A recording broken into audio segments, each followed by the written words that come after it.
Je me trouve aujourd'hui à bord d'une voiture exceptionnelle. C'est la dernière génération de Maserati Gran Turismo. Elle vient tout juste d'arriver. Alors on n'est pas sur un essai aujourd'hui, ça on le garde pour un peu plus tard. Figurez-vous que Maserati Gran Turismo, ce terme GT remonte à 1957 avec la 3500 GT. La 3500 GT, c'est le coupé qui a presque sauvé Maserati. Dans les années 50, la marque Trident ne vendait que des voitures de course et des sportives en très petite quantité, donc pas assez rentable. Grâce à un succès retentissant, ce coupé de grande série va tout changer. C'est justement le commencement d'une longue et belle saga. Avec le concours du club Maserati France, nous avons réuni 8 modèles exceptionnels de cette superbe lignée de coupés Gran Turismo pour un voyage dans le temps hors du commun. Et d'ici là, je vous propose de découvrir un peu plus en détail cette nouvelle Gran Turismo parce qu'elle est quand même très très jolie. Pour commencer, une bonne nouvelle. Ce nouveau coupé Gran Turismo ressemble beaucoup au précédent. Et après tout, personne ne pourra s'en plaindre. Alors c'est vrai que si on la regarde de l'extérieur, elle ressemble beaucoup à la précédente génération de Gran Turismo. Mais en regardant dans le détail quand même, on voit que les feux sont différents. Ils sont plus fins et puis surtout les ailes sont plus galbées qu'avant. Elle est juste magnifique cette ligne. Pourquoi changer d'équipe qui gagne finalement? Non, là où ça change vraiment beaucoup, c'est à l'intérieur. Regardez.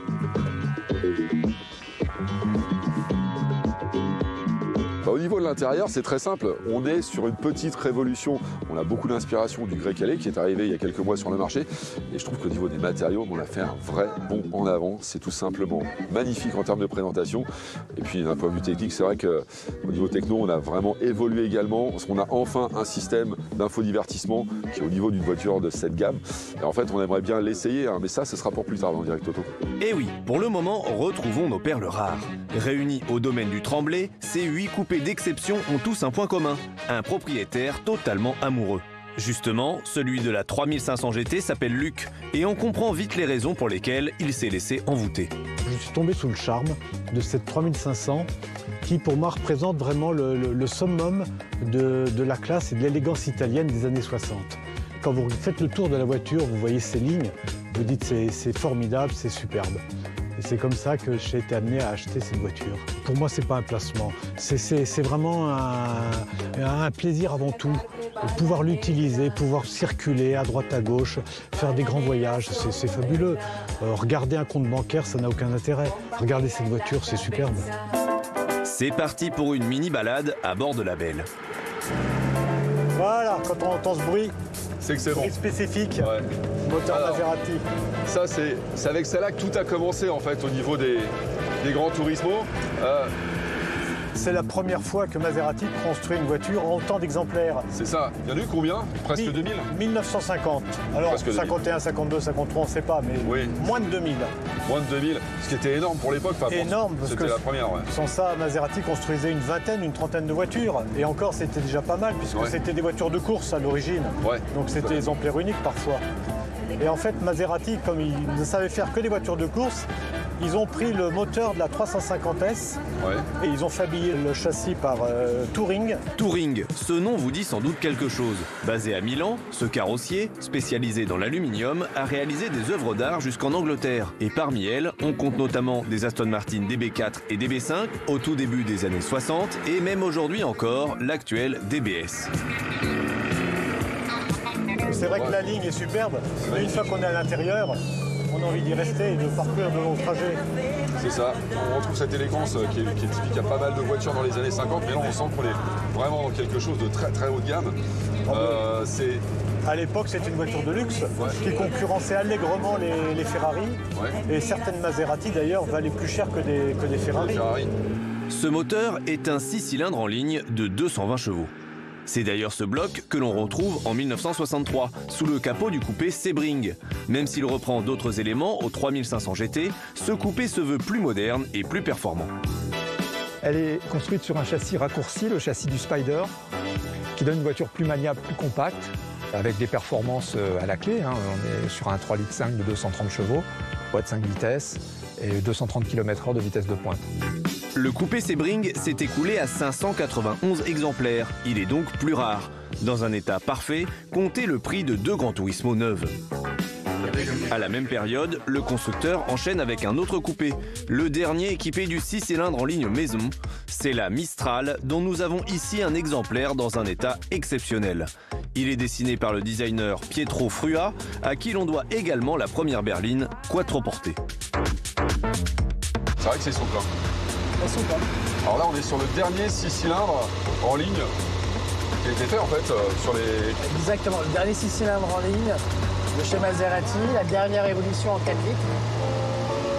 C'est une voiture très coupleuse, qui a à peu près 35 de couple, qui fait quand même 255 chevaux, 250 chevaux à peu près.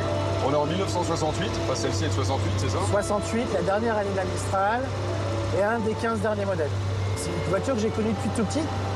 Mes parents ont eu cette voiture au tout début, dans les années, fin des années 60, début des années 70. Et cette voiture est toujours restée dans la famille, elle a tout le temps été gardée. Il y a eu des aléas où il fallait un petit peu réparer, parce que à l'époque, c'était difficile de trouver les bons mécaniciens.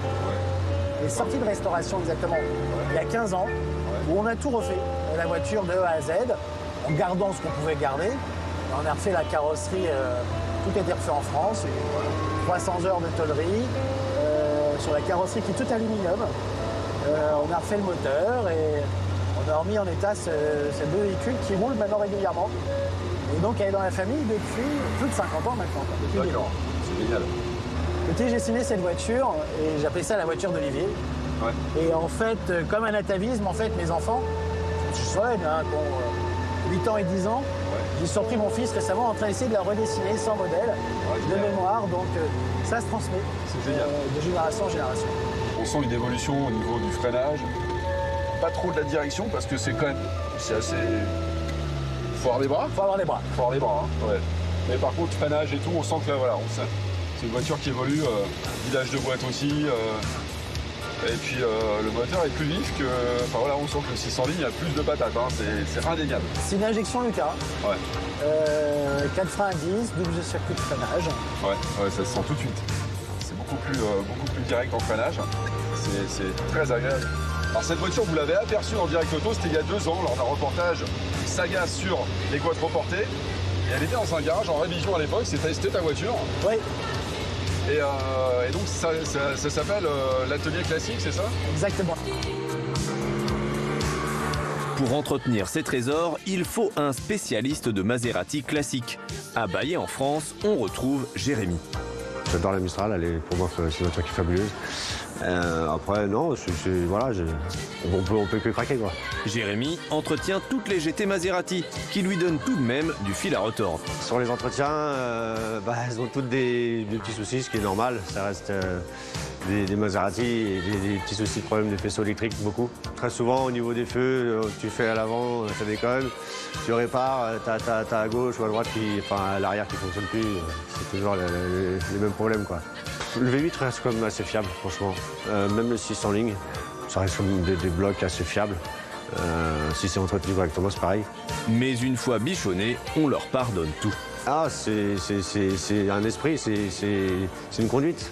Ouais. C'est vrai que c'est vraiment une conduite qui reste quand même exceptionnelle, une sonorité fabuleuse. À la fin des années 70, les coupés Maserati passent au moteur V8. Celle qui ouvre le bal, c'est le coupé Mexico. Marc, son propriétaire, est allé très loin pour chercher cette perle rare.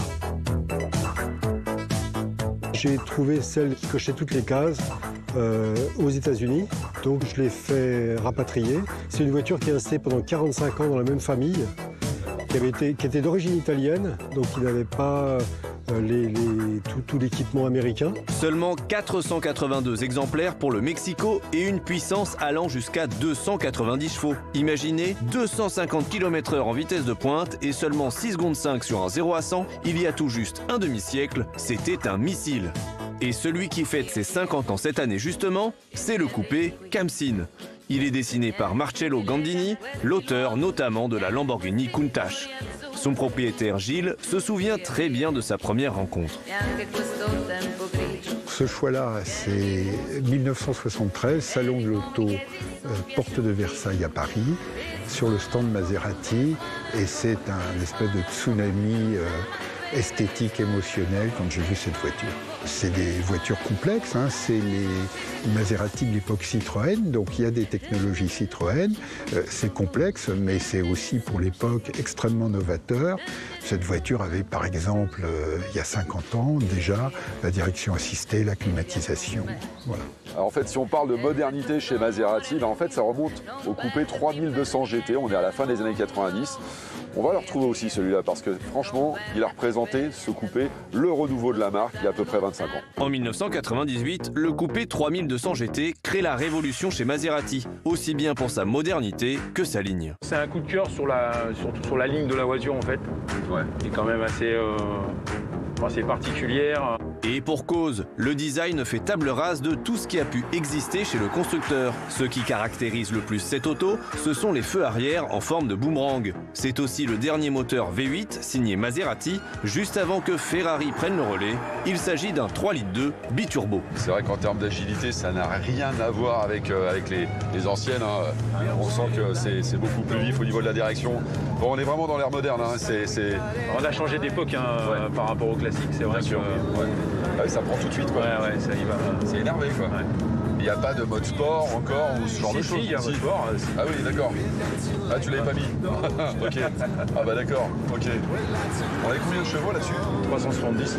370, ouais. Alors, on les sent bien, hein. Ils sont bien présents, je peux vous dire, c'est pas mal.